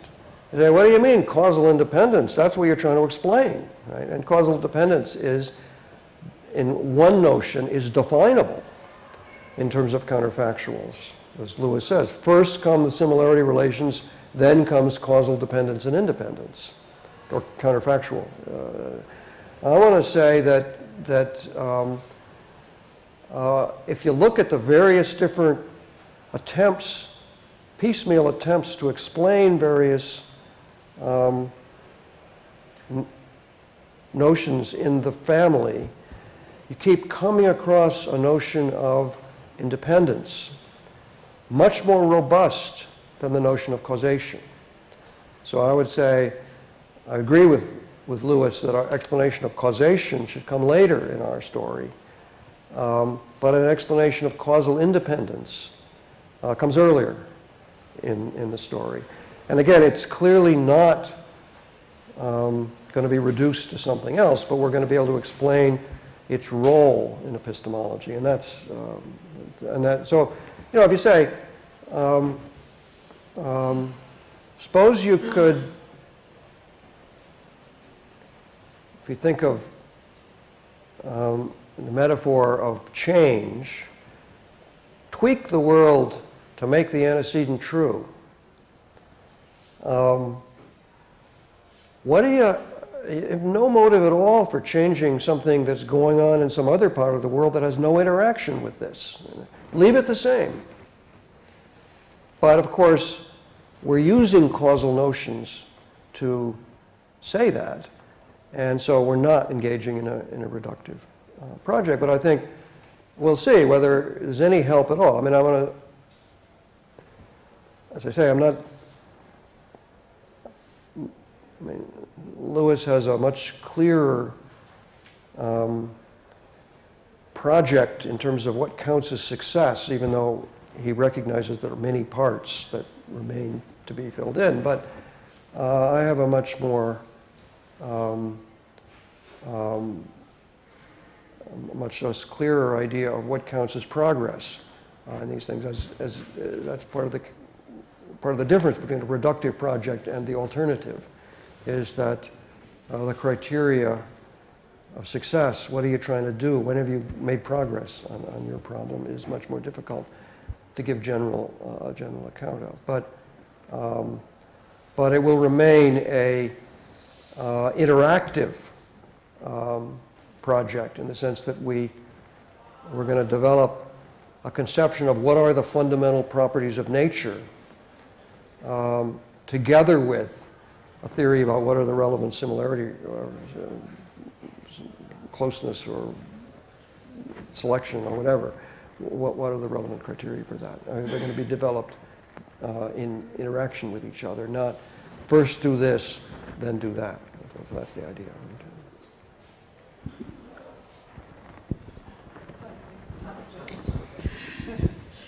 Then I'll come back to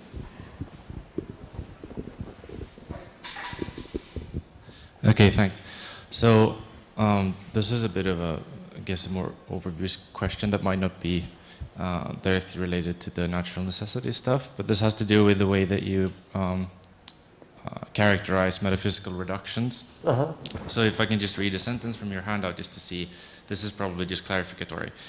So you say at the beginning of part 2 on page 1, a project of metaphysical reduction is the defense of a thesis that says that a complete description of the world can be given in terms of the resources of some specified kind. And well, my question is this: why does it have to be specified as opposed to specific? And the difference I'm thinking of here is that you might not necessarily at the outset or at the beginning of a reductive project have a clear understanding of what the reduction base is, yet go ahead with the reduction on some rough understanding of what the reduction base is, and hope that the reductive project itself, as it goes on, will help clarify not only the thing reduced, but also the thing it's reduced to. So then it might be, you might want to have a more open-ended understanding of the reduction base at the start of the project, just to be, plastic and to be able to accommodate different outcomes and so on. So I was just wondering what you thought about that. Good. No, right. That's a good point, and I think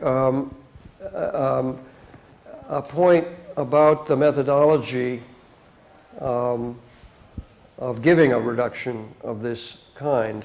And I think it's, it's hard to get started unless you have some characterization of what's not allowed, at least in the base. But I think it's right that no problem with the idea that you might be somewhat vague and hand-wavy about your base at the start, with the ambition of clarifying it as you go. And I think in some way, even though it's a very long way to go from Hume and A.J. Ayer to Lewis, in some ways, if you look at the positivist project of going from a phenomenalist language to a physical thing language, in some way this was a way of clarifying the base. Saying, well, we started with this idea of a phenomenal language, but that didn't seem to be workable. So, and there was long debates, of course, in the positivist. I mean, there is an argument about what the base should be. But what's important for the end point you reach is after you're clearer about your project, is that there's a kind of circularity that you're committed to avoiding. So in the end,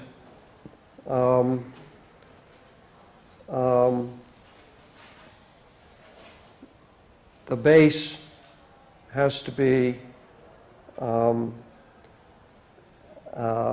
identified in a way that makes clear that that we're not smuggling in notions that are problematic. So clarifying the base and clarifying what's not in the base have to go together. In the end, it's clear you've got to have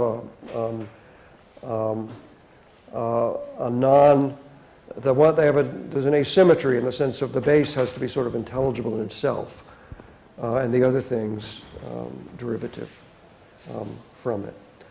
Otherwise, I mean, you can have anything that begins as a reductive project and turns into something else, but that's what I take to be sort of essential to the whole reductive strategy here. Does that make sense? Yeah, sure. Can I have a quick follow-up? Yeah. So I agree with what you said. There is another thing that's sort of in the vicinity, which I thought was a bit problematic, is the idea that you characterize metaphysical reductions in terms of descriptions to begin with. So, you could, here's a position you could hold. I am, for good reasons, completely certain that the mind is reducible to the physical. And I attach a thesis saying that the way in which this connection, or whatever it is, holds is just epistemically inaccessible. So I can't have a description of the exact nature of the connection between the physical and the mind, but I can know by, say, causal experiments or something, by pointing at the brain that, oh, that changes your consciousness. You can have reasons for thinking that all there is physical, without necessarily thinking that that entails the possibility of having complete descriptions of the connections between the derivative and the fundamental, or the physical and mind, and so on. And but maybe, I don't know if that's a problem, but that seems to be a metaphysical reduction thesis of a sort that doesn't necessarily entail that there is a description available to be formulated. Good. Now, I think at a certain point, in a project that takes a certain direction, the distinction between a reductive project and its alternative becomes harder to be clear about. So I think, and this comes out in the physicalism literature, I think, and that is exactly what is a physicalist committed to. So you have people certainly like Tyler Burge who sort of very explicitly deny that they are physicalists or materialists. Yet the project of explaining intentional notions having to do with consciousness and perception and intentionality in terms of the way they're realized in the physical world is a part of the project. Is it? And I think in general, the very notion of supervenience, can be pushed and can be perhaps more problematic than it first appears. Exactly what the claim is when one says the things are supervenient, because clearly we identify properties in virtue of all kinds of different things, and the idea that we have picked out a physical property, but don't tell me what physical property. It's the property we pick out this way, and then you use some mental vocabulary, something like that. So is a person who, recognizes that, is that person still a materialist or something like that? And I think, I have mixed intuitions about this kind of thing. I want to think of myself as a materialist in a way, but a very liberal one in terms of the kind of explanations you need to give. And whether that counts as materialism varies from different ways of thinking about it.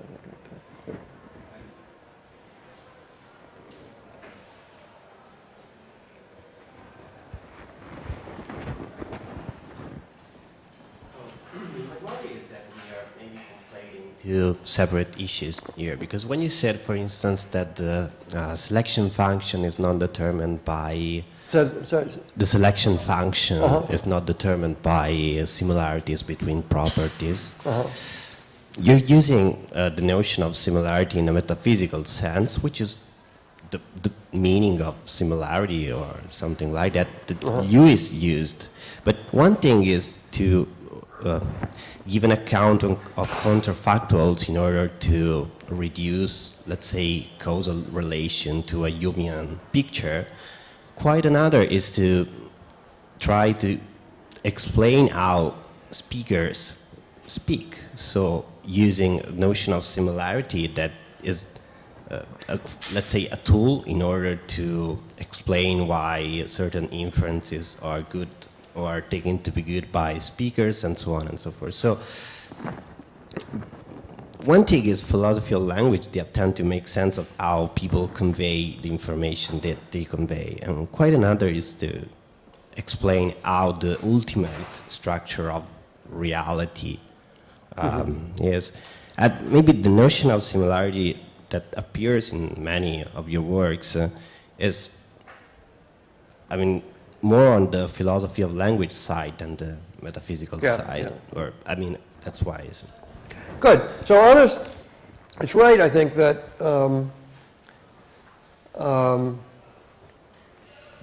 one wants to approach, I mean, there's a huge range of different kinds of problems involved with counterfactuals, and I mean, I'm very much want to emphasize that at a certain level of abstraction, which sort of sets aside, in a way, these substantive problems about similarity and closeness and the rest of it, that one can explain a lot of the sort of inferential properties and other features of the semantics of counterfactuals without getting into those issues. And in some ways, it's interesting. I mean, Lewis and I have very contrasting views about these metaphysical issues, and also contrasting views about the semantic issues. They're not totally independent, but they're quite separable in a way. And I think that you can sort of look at sort of semantic questions about inference in defense of, say, the principle of conditional excluded middle, or against the principle of excluded middle, or about the relationship between modal words like might and must on the one hand and conditionals on the other. And you can say, here's examples that tend to point you in this direction and on that, on this semantic issue. And all that is somewhat independent of the question of whether some kind of reductive project is tenable or not.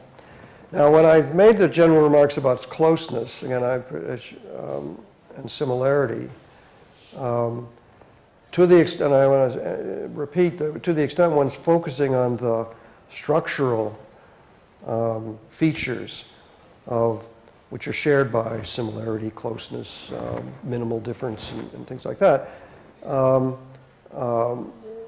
the formal structure of a relation, of a three-part relation, that A is closer to world A than C is to world A, or something like that. That's the comparative similarity structure, and that's definitely the structure I'm working with. But on the question, I mean, again, the only sort of resistance to similarity was the suggestion that it's a relation which should be explainable in terms of intrinsic properties of the relata. That is, two things are similar or comparatively similar relative to a third, only if they share properties, more properties of the right kind, or something like that.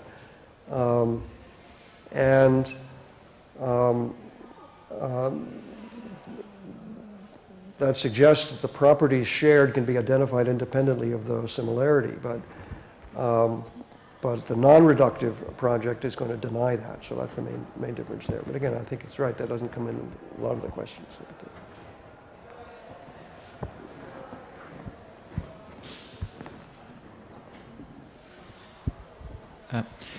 Yeah, so you said that one of the desiderata of your project is also to keep like the epistemic side and the metaphysical side close enough. I mean, not to, right, yeah. And in particular with respect to the individuation of properties. So the kind of role that they play in our laws it also tell us something about the essence of the property, or at least it tells us something about what the property is, I mean, essentially. I was wondering, I guess that you want to have this position also, I mean, I guess you take on board also a bit of fallibilism, right? About a bit of fallibilism? Oh, yeah, right. Fallibilism, right? So, I mean, I guess that it's not that we are now in a position to be very, very sure about our present science. So, I mean, probably we get something right, probably, because, I mean, but, you know, that's a huge debate, you know, about what exactly will be retained by our current science, right? And so I was wondering whether, whereas on the other hand, the Lewis project, you know, is sort of compatible with very radical fallibilism, you know, to the fact that we don't get anything right, you know, because we just individuate the property through the role that it play in our best system, and then, you know, whatever is, you know, it can play a very different role in a possible, another possible world. So that's like, so it looks like the Lewis project doesn't have this. So wait, so I was wondering whether you, in your position, no, given that you want to tell, you want to have the laws telling us something about the nature of the property, but not all, if only because we have the problem that we don't know which are the laws, right? So I was wondering whether, you know, unless you end up in a sort of like extreme fallibilism as well, and saying, well, maybe we are completely wrong, and but then, I mean, that's something that also the Lewisian can do. So I was wondering whether you don't feel the pressure to say something about, you know, which part of our current science is better to be trusted, because I mean, you know, if you want to give a role to the epistemology, you know, to tell something about our metaphysics, then I think that you might have this pressure more than someone who's like Lewis, just want to say, no, you know, we just need to, you know, say that there are those properties, but their nature is, I mean, the causal role, sorry, their nature is not determined by their causal role, so. Right, yeah. Okay, so okay, good. So, sorry, maybe it's so clear. Yeah, I mean, of course, fallibilism is different from skepticism, and it's at least an argument against a view, I think, if it leads to a kind of skepticism, and it's a positive thing if you have some sort of your theory of what the world is like and what our epistemology is like, tentative as it is, allows for us to have good reason to think that we're getting at things, but also to be open to radical change, I think. And that, but I mean, I think it's a good question. I mean, because I agree completely with Lewis in saying, well, of course, materialism is not tied to current physics. We can imagine physics changing in ways we don't anticipate, and still that's the complete theory, the correct theory of the world as it develops. And the more one is open to more and more radical changes, the less clear it is exactly what physicalism is, as Lewis would agree. So it could be that science develops in such a way as we bring in phenomenal mentalistic concepts as primitives, and that's the way science develops, in which case you say, well, that shows it's still, that's not physics, right? That's something else.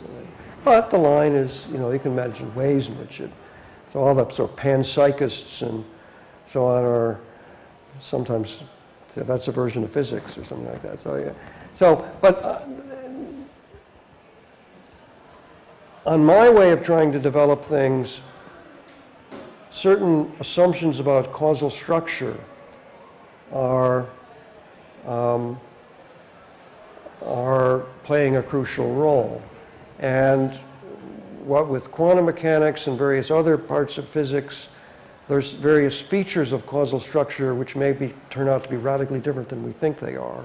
And one has to be open to that possibility that there's errors in the very way we are connecting our epistemology with our metaphysics.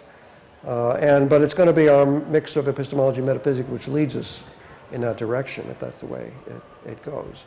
Now, as for laws, there's part of the Lewis project which is not tightly tied to the reductive part, is the ordering here. And to say laws come first, they're more basic. And I think there's at least, I have some inclination to be skeptical about the prominence given to laws of nature and think that causal concepts are prior in some sense to laws, and maybe laws are generalizations about causal structure. And maybe we shouldn't think just about the fundamental causal structure, but at causal structure at other levels of theorizing. So, at the very beginning of the 20th century, Bertrand Russell wrote an extremely influential article arguing that causation plays no role in physics.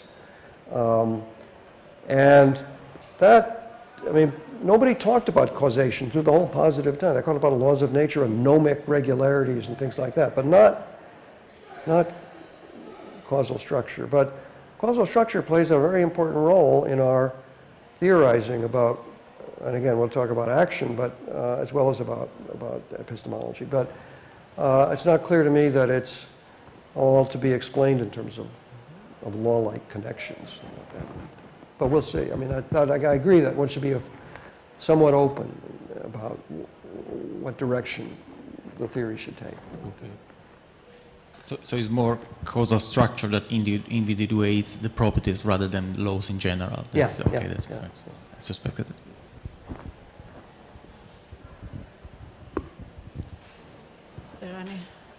I have another question. Okay. It is more than a question, just a reflection I did while I was listening to your answer, and I want to check whether you will accept what I was thinking.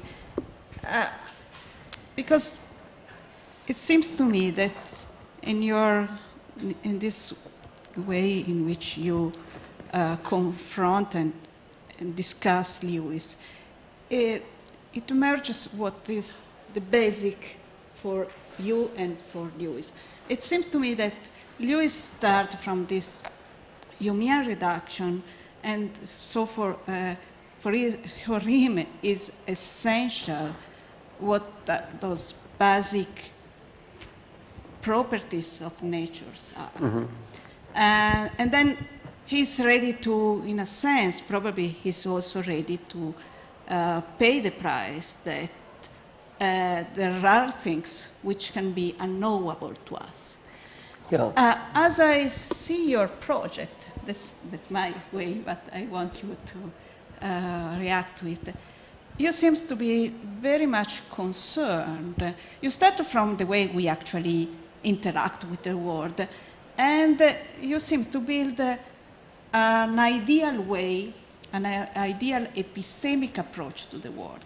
Namely, what the idea is that both semantics and metaphysics comes from the way a person who doesn't make mistakes for some reason comes to understand and to think about the world and to speak about the world and to know about the world. So in this way, according to your perspective, as I see it, there cannot be something which is even in principle unknowable, mm-hmm. or even in principle unsayable, let's say, mm-hmm. because as I see your starting point is that the starting point, as I see it, is that this kind of person who is who just doesn't have any epistemic limit as we have, but it is epistemically without without mistakes. I'm not saying omniscient. He can have local knowledge, but he doesn't make mistakes. That's how I want you to react to this way of saying. Yeah, of course, two things. First,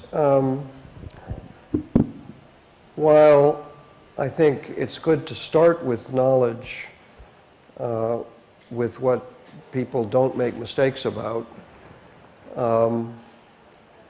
we also always have to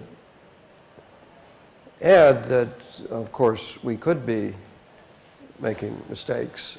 So we give an example in which we say nobody's making any mistakes, and we stipulate that that's what's going on here. And you could say, of course, in a realistic situation, it could well be there are mistakes. Now, as for whether I certainly don't want to defend any thesis that everything is knowable or everything, every proposition is expressible or something like that. But if you have an argument that if a certain theory were correct, a certain metaphysical theory, then things would be unknowable, which it seems to us aren't unknowable. So if you ask, can we identify and have good reason to believe that certain properties, certain fundamental properties are realized in our world? They are the properties that govern our world, or something like that. Or that is not that we can't. It's not that we couldn't possibly be mistaken about that, but that these kinds of considerations seem to be good reasons for thinking that the world is like this or something like it. Right? So, to the extent that our common sense beliefs about not just what the world is like, but what our evidence is telling us about it, turn out to be radically wrong according to a certain metaphysical view. That's an argument against that metaphysical view. So, of course, so it isn't just that Lewis says, not Lewis says, but I take it to follow from some of his views that it should be unknowable, on his view, that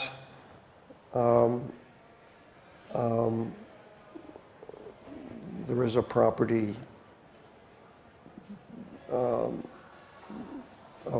electrical charge that plays the role that it plays in our lives, that we really can't know that, then that would be a problem for that theory. Not because it might be right that certain fundamental properties are unknowable, but these don't seem to be. So it's both the identification of the fundamental properties as the ones physics talks about, at least assuming the physics is roughly correct. It's both that identification plus the characterization of the nature of those properties that seem to me to be in tension with each other. So that's. But again, you know, I mean, again, with both the fallibility and the general recognition that we could be, our epistemology should not tell us that we're necessarily on the right track. Right? We could be totally wrong. So.